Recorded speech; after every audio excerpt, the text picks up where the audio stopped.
પાટણ જિલ્લા crisis group તથા નાયબ નિયામક ઔદ્યોગિક તાલીમ અને સ્વાસ્થ્ય મહેસાણાના સંયુક્ત ઉપક્રમે સિદ્ધપુર ખાતે આવેલ IOCL માર્કેટિંગ ટર્મિનલમાં ઓફ-સાઇટ મોકડ્રીલનું સફળ આયોજન કરવામાં આવ્યું હતું. મોકડ્રીલના સિનારીઓ અનુસાર ટીટી લોડિંગ શેડમાં ફ્યુઅલ લોડિંગ દરમિયાન લોડિંગ આર્મ તૂટી જવાથી ભારે પ્રમાણમાં ફ્યુઅલ લીકેજ શરૂ થાય છે અને થોડી જ વારમાં આગ લાગવાની પરિસ્થિતિ સર્જાય છે. ઘટના બનતા જ ટર્મિનલના ઓપરેટરો દ્વારા તાત્કાલિક ઇમરજન્સી એલાર્મ સક્રિય કરી પ્રાથમિક આગ બુઝાવવાની કામગીરી હાથ ધરવામાં આવી હતી.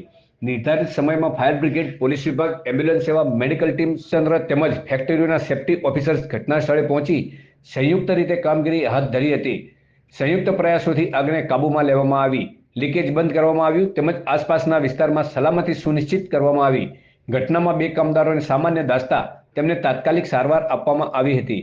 અંતે તમામ પરિસ્થિતિ કાબૂમાં આવી હોવાની ખાતરી બાદ ઓલ ક્લિયર સિગ્નલ આપી મોકડ્રીલને સફળ કરવામાં આવી હતી.